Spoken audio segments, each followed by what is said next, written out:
Hello to everyone, I welcome you and today's class going to be very special. आज की जो class है वो काफ़ी स्पेशल होने वाली है और स्पेशल इसलिए होने वाली है क्योंकि जो आज क्लास मैं आपके सामने लेने जा रहा हूँ इसकी काफ़ी डिमांड आपकी तरफ से आई थी। काफ़ी लोगों ने बोला था कि सर आप प्लीज़ आके हमें पैसेज लेके आएँ और हमें बताएं कि उस पैसेज को सोल्व कैसे करते हैं।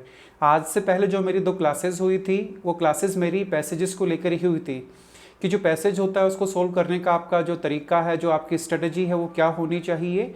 और जो दूसरी क्लास मेरी हुई थी वो आपको मैंने बताया था कि जो पैसेजेस के टाइप्स होते हैं वो कितने होते हैं। तो दोनों क्लासेस आपने ले ली और दोनों क्लासेस लेने के बाद जो मैंने रिस्पॉन्स आप लोगों का देखा तो काफ़ी अच्छा रहा और काफ़ी लोगों ने मुझसे बस एक बात ही बोली कि सर प्लीज़ प्लीज़ कि आप कुछ पैसेजेस लेके हमारे लिए आइए और पैसेजेस सोल्व करके हमें दिखाइए। तो वो क्लास आज आपके सामने, मैं आपके सामने एक पैसेज लेके आया हूँ। पैसेज काफ़ी इंटरेस्टिंग है, काफ़ी आपको नॉलेज देने वाला है और काफ़ी आपको ये एनलाइटन करेगा। तो जो आज का हमारा पैसेज है वो एक टीनेजर के बारे में है कि जो टीनेज आदमी के अंदर या किसी बच्चे के अंदर जब कोई टीनेज में वो प्रवेश करता है तो क्या क्या बदलाव उसके लाइफ में आते हैं, क्या क्या चीज़ें उसके साथ होती हैं और क्या चीज़ें उसके साथ नहीं होती है, इसके बारे में बात करेगा। So this passage is about teenagers के बारे में है और साथ के साथ जो रिस्पॉन्सिबिलिटी बनती है उनके पेरेंट्स की, उस रिस्पॉन्सिबिलिटी को भी इस पैसेज में बताया है। जैसा मैं आपको पहले ही बता चुका हूँ, ये पैसेज काफ़ी इंपॉर्टेंट है और काफ़ी इंटरेस्टिंग है, काफ़ी आपको नॉलेज देगा। तो मैं आपको पहले ही बता चुका हूँ, जब भी आपको किसी पैसेज को सोल्व करना होता है तो सोल्व करने का एक तरीका होता है, उसका एक सिस्टम होता है, तो आपको सिस्टम के हिसाब से चलना होगा। तो किसी भी पैसेज को सोल्व करने की अगर आप बात करेंगे तो सबसे पहले उसमें आपको क्वेश्चंस को समझना होता है। क्वेश्चंस को क्या समझना होता है? क्वेश्चंस को ये समझना होता है कि क्वेश्चंस आपसे क्या पूछे गए हैं, पैसेज में आपसे क्या डिमांड किया गया है। तो सीधी सी बात, अगर एक बार आप क्वेश्चंस को समझ लेंगे और आपको पता लग जाएगा कि क्वेश्चंस आपके सामने क्या रहने वाले हैं तो आसान रहेगा आपके लिए आंसर उनका फाइंड करना और आसान रहेगा आपके लिए उसको आइडेंटिफाई करना। ये ऐसा ही होने वाला है कि अगर आपको पहले से पता हो कि आपकी डेस्टिनेशन क्या है तो मुझे लगता है कि आप अपनी जर्नी को ज़्यादा अच्छे तरीके से कंप्लीट कर सकते हैं। और दूसरी तरफ अगर आपको नहीं पता कि आपको जाना कहाँ है, आप चलते ही जा रहे हैं तो आप जर्नी को कंप्लीट नहीं कर पाएंगे। तो अब हम चलते हैं पैसेज के क्वेश्चंस की तरफ। पहले जैसा कि मैं आपको बता चुका हूँ कि पहले हमें क्वेश्चंस की तरफ जाना है। तो जो हमारा क्वेश्चन है पहला, आप देखिए एक बार उसको, वो क्वेश्चन है क्या। तो पहला क्वेश्चन है आपके सामने, according to the author living with the teenager is like an amazing voyage because, कि इस पैसेज में ऑथर ने एक टर्म का यूज़ किया है। जो टर्म का यूज़ किया है वो है अमेजिंग वोयाज। वोयाज जो होती है उसको हम जर्नी भी बोल सकते हैं। तो मैं यहाँ पे वोयाज की जगह जर्नी बोलने वाला हूँ। तो इस पैसेज में ऑथर ने अमेजिंग जर्नी किस लिए बोला है? टीनेजर के साथ रहने को। Living with the teenager is like an amazing voyage, और जर्नी क्यों है वो, किसी बच्चे के साथ रहना एक अमेजिंग जर्नी क्यों है ऑथर के अनुसार। ये हमारा पहला क्वेश्चन है। और अब चलते हैं दूसरे क्वेश्चन की तरफ। दूसरा जो हमारा क्वेश्चन है वो ये है, I won't try to sugar coat it. पहले हमें सुगर कोट का मीनिंग पता होना चाहिए तभी हम क्वेश्चन का आंसर दे पाएंगे, वरना हम नहीं दे पाएंगे। तो सुगर कोट का मतलब होता है कि किसी चीज़ के ऊपर जब आप शुगर की कोई कोटिंग कर देते हो, कोई परत या लेयर चढ़ा देते हो। और ऑब्वियसली जब आप कोटिंग किसी चीज़ के ऊपर करते हो शुगर की, तो वो इसलिए करते हो ताकि जो वो चीज़ जैसी दिख रही है वो वैसी ना दिखे। मतलब आप उसको मिसप्रेजेंट करना चाहते हो, जैसी वो है उसको वैसा नहीं दिखाना चाहते। लेकिन यहाँ पे ऑथर ने क्या बोला है कि मैं शुगर कोट नहीं करूँगा, मैं चीज़ को छिपाऊंगा नहीं, जैसी है मैं उसको वैसे ही बताऊंगा। तो I won't try to sugar coat it. तो जो ये वाक्य है आपके सामने, ये ऑथर ने क्यों बोला है, क्या कन्वे करना चाहता है इस वाक्य के द्वारा। आपके सामने 4 ऑप्शन है, इन ऑप्शंस को हम बाद में देखेंगे, पहले आप क्वेश्चंस को समझ लीजिए। तो पहला जो हमारा क्वेश्चन था वो अमेजिंग जर्नी को लेके था, वोयाज को लेके था। और सेकंड जो हमारा क्वेश्चन है शुगर कोट को लेकर है। तो दोनों वर्ड जब आपको ये पैसेज में दिखें तो इनको आपको अंडरलाइन करना है, इनको हाईलाइट करना है और फिर मीनिंग समझेंगे बाद में। और तीसरा जो हमारा क्वेश्चन है, तीसरा क्वेश्चन है हमारा है, modern teenagers easily become annoyed और unhappy for no reason because of, कि जो आजकल के टीनेजर्स हैं बड़ी जल्दी से वो अनॉयड हो जाते हैं, बड़ी ही जल्दी से वो नाखुश हो जाते हैं बिना किसी कारण के। ऐसा क्यों होता है? आपके सामने ऑप्शंस है, ऑप्शंस की बात हम बाद में करेंगे। और जहाँ भी हमारे सामने पैसेज में अनहैप्पी या अनॉयड आएगा उसको हम अंडरलाइन करेंगे और वहाँ से इसका आंसर हम एक्सट्रैक्ट करेंगे। चलते हैं अगले क्वेश्चन की तरफ। Fourth question, only shadow remains of the child, कि जो ये आपको पैसेज में मिलने वाला है only shadow remains of the child, इसका मीनिंग क्या है? ये जो शेडो इसमें लिखा हुआ शेडो किस चीज़ को रेफर करता है? शेडो का मीनिंग क्या है? ठीक है, हम देखेंगे इसको पैसेज में। और चलते हैं अपने लास्ट क्वेश्चन की तरफ। और जो हमारा आज का लास्ट क्वेश्चन है वो किक अगेंस्ट योर अथॉरिटी। जो ये किक अगेंस्ट योर अथॉरिटी है, इसका मैनिफेस्टेशन क्या है, इसका मतलब क्या है टीनेजर के संदर्भ में? कि क्यों बोला है ऑथर ने कि वो किक अगेंस्ट योर अथॉरिटी करेगा आपके लिए, इसका मीनिंग क्या है? 4 ऑप्शंस हैं, इसको हम बाद में जानेंगे ऑप्शंस को। अब चलते हैं हम अपने पैसेज की तरफ, पैसेज को पढ़ते हैं और देखते हैं इन क्वेश्चंस का आंसर निकालने की। जैसा कि मैं आपको पहले ही बता चुका हूँ, ये पैसेज टीनेजर्स के बारे में, कि जब टीनेजर्स जब कोई बच्चा टीनेज में आता है या टीनेज में जब वो चलता है तो क्या उसके अंदर बदलाव आते हैं, क्या क्या चीज़ें आती हैं। तो मैं आपके सामने पैसेज पढ़ता हूँ। If you are living in a house with a child on the cusp of becoming a teenager, congratulations, I am not being sarcastic, you are about to embark on an amazing voyage. जैसा कि हम question में पहले ही देख चुके हैं कि हमारा एक क्वेश्चन आया था अमेजिंग वोयाज को लेके, मैं उसको फटाफट से अंडरलाइन कर देता हूँ ताकि उसको हाईलाइट करता हूँ, आपको पता लग जाए। अमेजिंग वोयाज, ये आपका मैंने इसको हाईलाइट कर दिया है। तो क्वेश्चन में आपसे पूछा गया, तो जो ये पहले 4 सेंटेंस हैं, इनका मतलब ये है कि आपसे ये कहा जा रहा है, आपसे ये पूछा जा रहा है कि अगर आप एक टीनेजर के साथ, एक चाइल्ड के साथ रह रहे हो जो कि on the cusp of becoming a teenager, जो कि एक ऐसे मोड पे है कि वो टीनेजर बनने वाला है, तो आपको वो बधाई दे रहा है, आपको कॉन्ग्रेचुलेशंस बोल रहा है। क्यों? वो इसलिए बोल रहा है क्योंकि आप इस जर्नी के दौरान, इस वोयाज के दौरान आपके साथ क्या होने वाला है, आप क्या देखेंगे इसमें? आप इसमें देखेंगे कि जैसे आप इसको आगे पढ़ेंगे, it may B A bumpy ride, कि जो ये जर्नी है आपकी टीनेजर के साथ, जो एक चाइल्ड जब टीनेज में आता है, वो जो जर्नी है वो कैसी रहने वाली है, क्या उसमें होने वाला है। तो उसने लिखा है कि it may B A bumpy ride, हो सकता है कि ये उबड़ खाबड़ वाली राइड हो, कभी इसमें अप आए कभी डाउन आए, but on the journey your child will grow and change and blossom into the adult she will one day become. लेकिन इस जर्नी के दौरान आपका जो बच्चा है वो ग्रो करेगा, बदलाव आएंगे उसमें, और ब्लॉसम होगा किसमें? एक अडल्ट में। तो जो अमेजिंग वोयाज है, अब उसके क्वेश्चन की तरफ चलते हैं। जो क्वेश्चन हमसे पूछा गया था, फटाफट से क्वेश्चन हमसे क्या पूछा गया था, आ जाते हैं फर्स्ट क्वेश्चन की तरफ। According to the author, living with the teenager is like an amazing voyage because, क्यों है वो? During this voyage the parent will see the teenager blossoming into the adult. Second option आपके सामने है कि the voyage will be very bumpy and dangerous. देखो, बिल्कुल passage में बात हुई है सेकेंड ऑप्शन की, अगर मैं बात करूँ बम्पी राइड की, लेकिन उसमें ये बात नहीं है कि वो डेंजरस होने वाली है, वो अच्छी भी हो सकती है। तो जो हमारा दूसरा ऑप्शन है वो यहाँ पे रूल आउट हो जाता है।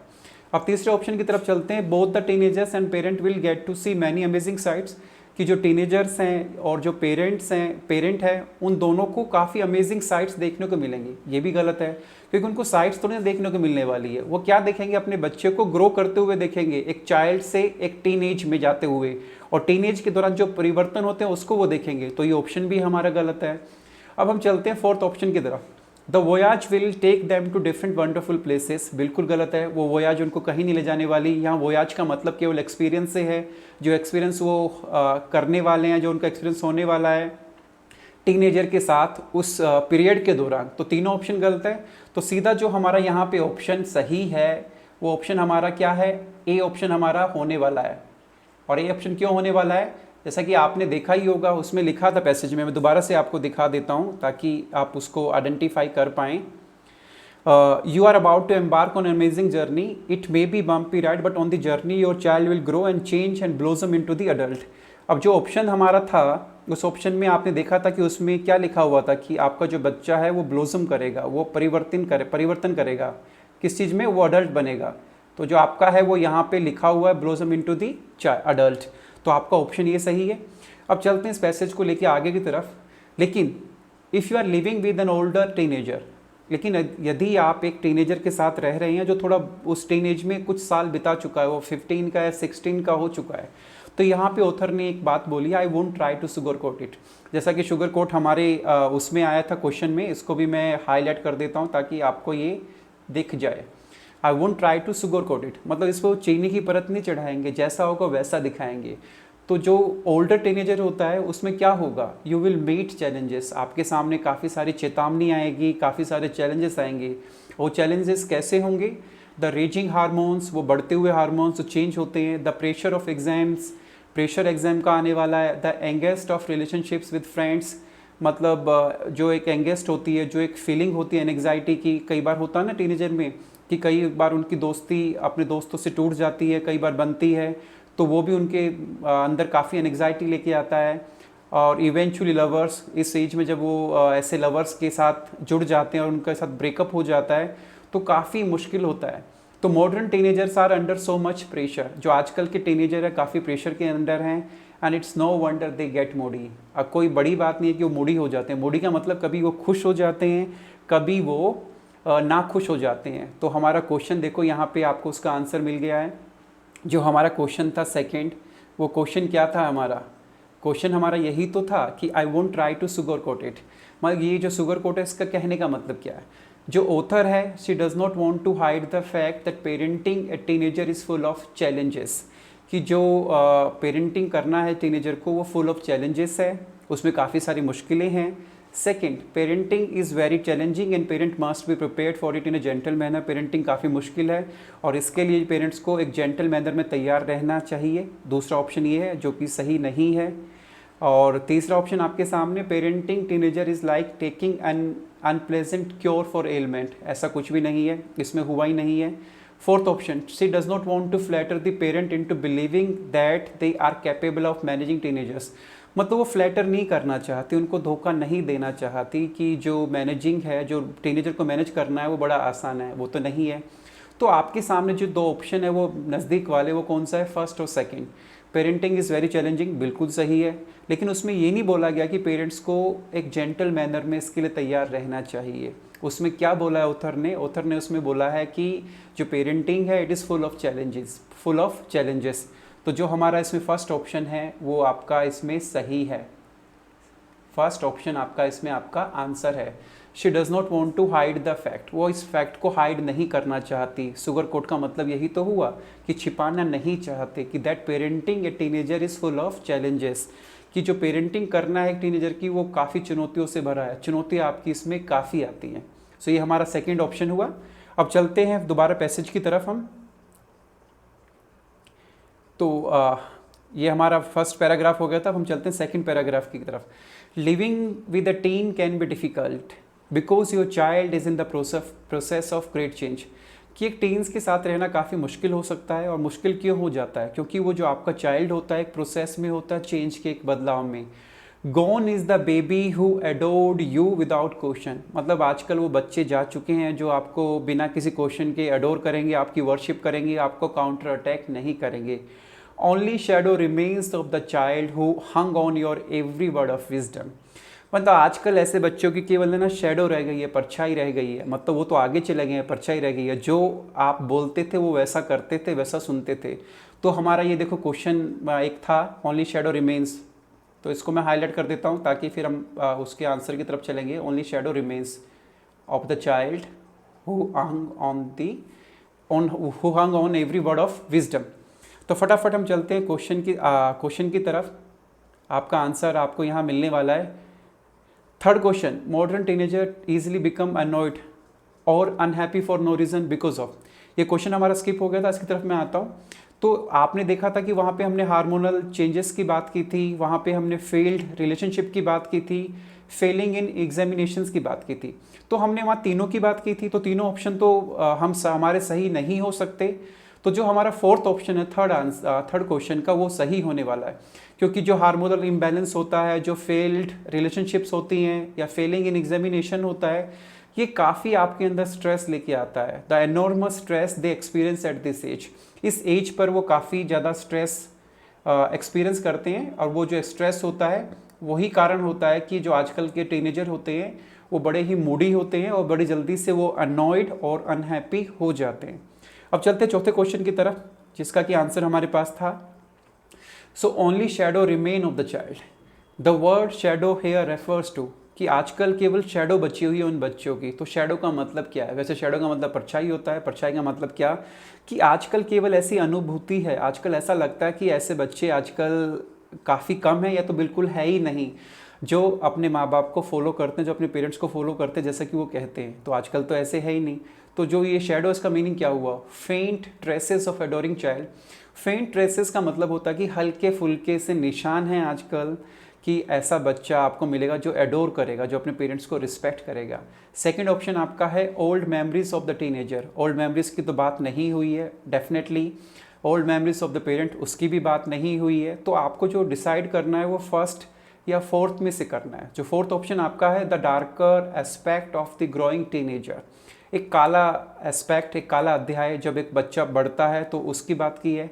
नहीं, हमने बात किसकी की है? शैडो की। शैडो का मतलब क्या होता है कि अब वो चीज़ें है ही नहीं, तो है भी तो बिल्कुल हल्की फुल्की सी है।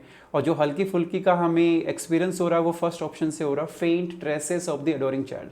तो आजकल जो ऐसे बच्चे हैं जो अपने बाप पेरेंट्स को फॉलो करते हैं, उसको एडोर करते हैं, बस हल्के फुल्के उनके धब्बे बचे हुए हैं। तो जो हमारा पहला ऑप्शन है इस क्वेश्चन का, वो हमारा सही आंसर है, तो ऑप्शन 1। अब चलते हैं हम अपने पैसेज की तरफ फटाफट से, और जो हमारा लास्ट क्वेश्चन है उसकी हम आंसर को ढूंढने का कोशिश करेंगे।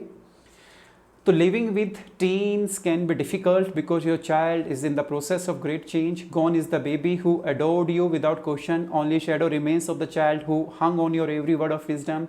Your teenager is becoming a young adult trying to find his way in the world. आपका जो बच्चा है एक अडल्ट बनने की कोशिश कर रहा है और अपना रास्ता देख रहा है इस दुनिया में। He is now programmed to reject your values and kick against your authority.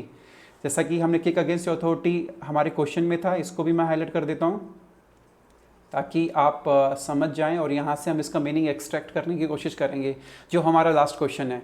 और मैं आपको बस एक एडवाइस और देना चाहूँगा कि जहाँ पे आपके क्वेश्चन खत्म हो जाए तो उसके बाद आपको पैसेज को पढ़ने की ज़रूरत नहीं है, because that is what you need to do. यही है जो आपको करना है। तो he is now programmed to reject your values, कि अब वो प्रोग्राम्ड हो चुका है, अब उसके अंदर एक सॉफ्टवेयर डल चुका है कि जो आपकी अथॉरिटी है, जो आपकी वैल्यू है, उसको वो लात मारने को तैयार है। तो ऐसा क्यों है, क्या इसका मीनिंग है? अब क्वेश्चन की तरफ चलते हैं हम और क्वेश्चन को सोल्व करेंगे। तो किक अगेंस्ट योर अथॉरिटी, इसका मतलब क्या है टीनेजर के संदर्भ में? Innate tendency to become physically violent. Innate का मतलब होता है जब कोई टेंडेंसी, कोई आदत जब आपकी जन्मजात होती है। तो ऑब्वियसली ये जन्मजात आदत तो नहीं है। ये आदत आपके अंदर कब आती है? जब आप थोड़े से टीनेज में प्रवेश करते हो। तो आपका पहला ऑप्शन गलत हो जाता है। दूसरा, नेचुरल रिपेलियस टेंडेंसी, मतलब ये प्राकृतिक एक विद्रोह का स्वभाव होता है, वो टेंडेंसी होती है इस उम्र में। क्या ये ऑप्शन है आपका? थर्ड आपका ऑप्शन है एक्सेसिव सेंटिमेंटैलिटी, कि ज़्यादा से ज़्यादा जो भावना में बह जाते हैं, ऐसा भी कुछ नहीं है। Need for identification with family values, क्या उसको आवश्यकता है कि वो अपने आप को आइडेंटिफाई कराए फैमिली वैल्यूज़ के साथ? ये भी गलत है। तो जो ये टीनेज होती है ना, तो इसमें ये आपकी ना एक प्राकृतिक एक आपकी अवस्था होती है, इसमें आप करना नहीं चाहते, और आप करते भी तो बाद में you feel regret, you know think about that कि मुझे वो काम नहीं करना चाहिए था। तो कहीं ना कहीं जो हमारा इसमें ऑप्शन सेकंड है वो हमारा सही है, क्योंकि जो ये आपकी अथॉरिटी के खिलाफ आपका बच्चा आवाज़ उठाता है और जो आपकी प्रिंसिपल्स होते हैं उसके खिलाफ वो उनके अगेंस्ट वो चलता है, तो उसकी वो नेचुरल रिबेलियस टेंडेंसी होती है, वो प्राकृतिक विद्रोह का स्वभाव होता है। तो ये हमारा पैसेज रहा है जिसको हमने सोल्व करने की कोशिश की, और जो भी हमने आंसर यहाँ पे एक्सट्रैक्ट किए सारे के सारे पैसेज से किए, और सारे पैसेज आपको सारे जो आंसर्स हैं आपको पैसेज से ही मिलने वाले हैं। तो लेकिन आपको बस एक चीज़ का ध्यान रखना है कि पहले आपको क्वेश्चंस को पढ़ना है और फिर आपको उसको सोल्व करना है। So thank you for you can say watching our video, thank you for you can say liking this. I hope कि मैंने आपको सब कुछ अच्छे तरीके से समझाया होगा। Soon I will come with you can say second passage and we will discuss that thing. Thank you for watching and thank you for you can say cooperating. Thank you so much.